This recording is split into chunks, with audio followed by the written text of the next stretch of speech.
Hey, welcome back everyone. It is now April 6th of 2021, and ever since the very end of The Mandalorian Season 2, a lot of fans have been very skeptical about the future of the Star Wars franchise by, of course, Jon Favreau and Dave Filoni, and exactly whether or not they're really going to be able to pull things off ever since the Gina Carano firing situation.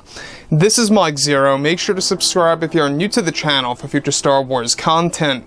Now, one thing about Disney Star Wars is that, yes, we do know that they are very much banking on the Kenobi TV series. They are absolutely crossing their fingers that this is going to be the very TV show that is really going to bring Star Wars fans back fully, 100%. Really kind of convince the fans that Star Wars is back to the way it used to be. Now, the Kenobi series, being, of course, led by Deborah Chow, she's going to do an amazing job. We all saw how great of a job that she did on the little work that she also did on the Mandalorian series. But Deborah Chow, I believe, she's really going to pull things off, and with the help of both Jon Favreau and Dave Filoni, the Kenobi series is going to be a massive hit, as long as they don't pull a Last Jedi on us. So, when we go past all of this, alright, we also know that George, John, and Dave are doing everything in their power to really create a proper, expanded universe, borrowing many elements from Star Wars Legends, and also using a lot of original ideas that the fans have yet to have seen in either Legends or the current canon. So you're getting a mixture of those two sides of the story here. We have, of course, Legends coming back, getting mixed in with original content as well at the same time. Now, the thing about all of this, alright, ever since Gina Carano got fired, of course, a lot of fans have canceled their Disney Plus subscriptions. We don't have an official, amount, as we don't have really statistics on how many people canceled their Disney Plus subscriptions, but I digress. What's really intriguing is that now that both Disney and Lucasfilm are fully invested with their new Star Wars universe, both Jon Favreau and Dave Filoni, mind you, are actively developing their new shows such as Ahsoka, starring Rosario Dawson, and even Mandalorian Season 3 and 4 back-to-back. Now, it's noted that behind-the-scenes creator George Lucas has been very angry with not only the higher-ups over at Disney, such as some of the board members. However, he himself is very frustrated with Lucasfilm's Kathleen Kennedy for firing actress Gina Carano from the Mandalorian series. Further, it's noted that Lucas has been very upset over this decision to let go of Gina Carano, since it is actually creating a negative impact on the Disney Plus platform and Lucasfilm as a company. Now, it's described, however, that Lucas feels that Kathleen Kennedy handled the Carano situation very poorly and in the most unprofessional way possible, and that Lucas is angered over the fact that now fans are looking at what was once to be his own company. Fans are now looking at it as a completely different way, where the fandom currently views Lucasfilm as an incompetent, inauthentic, and unprofessional company, under the supervision by Kathleen Kennedy. Now, many Lucasfilm employees that agree with George Lucas and Jon Favreau are said to be on the same page of the Gina Carano firing situation in full, and that there is a division indeed over at Lucasfilm when it actually boils down to the employees that work there to create these Star Wars stories. Now, currently George Lucas is said to be heavily involved with the resurrection of his own TV series, Star Wars Underworld, that they are aiming to drop on Disney Plus sometime in 2024 or 25 at the latest on the streaming service.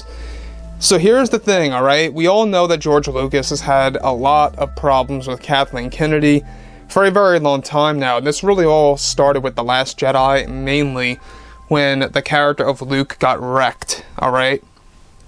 Now, fast forward to Rise of Skywalker.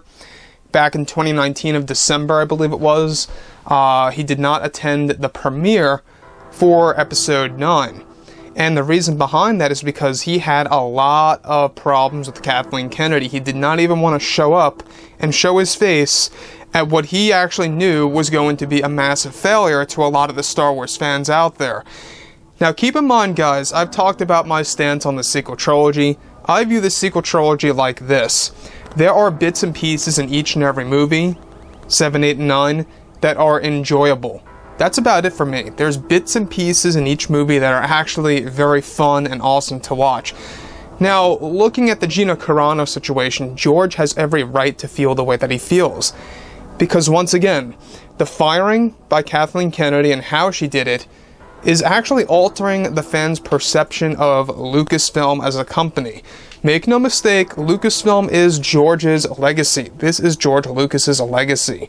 You know, Lucasfilm was a big deal well before Disney took over Lucasfilm back in 2012.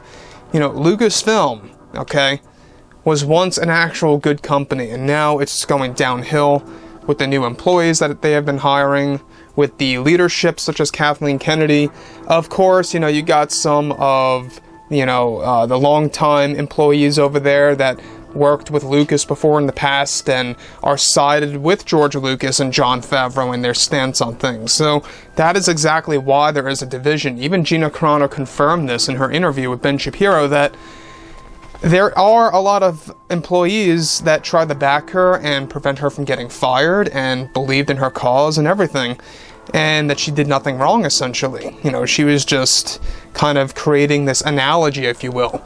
Now, when we look at everything else by George Lucas, obviously one could absolutely argue, well, isn't it George Lucas's fault for selling Lucasfilm to Disney to get billions of dollars?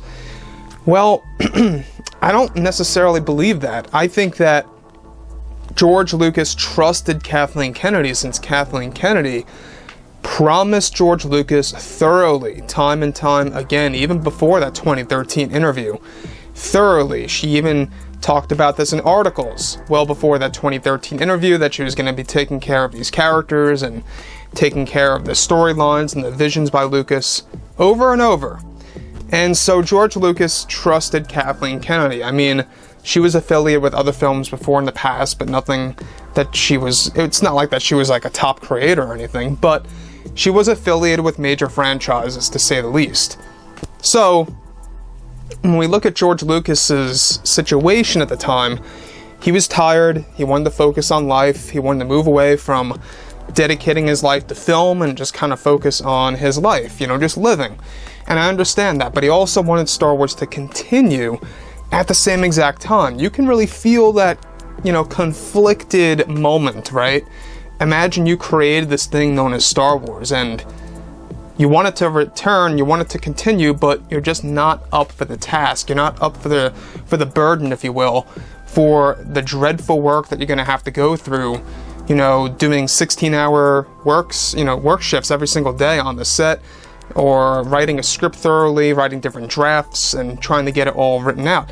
So this Gina Carano situation, it's very sad of how it's altering the fans' perception of Lucasfilm even worse now, because now fans are really looking at it in a completely different way, and I can understand as to why George is angered by this entire, you know, scenario of what went down back in February of this year. So, you know, we're heading towards the middle of 2021. You know, once June hits, that's when we're going to learn a little bit more about, of course, you know, Lucasfilm's stance on the future. Like I say, this fall, new TV show announcements are coming, and then in 2022, at Star Wars Celebration, more TV show announcements are on our way. Is it overdoing it? I'm not quite sure. It all depends on how well the TV shows are going to be and exactly what they're going to be about. So like I've said before in the past, guys, you know, drop a comment below. Let me know about all of this in the comments, and if you guys did enjoy the content for today, do make sure to drop a thumbs up on this video to support the channel. I thank you all so very much for the kind support, and I'll catch you guys next time.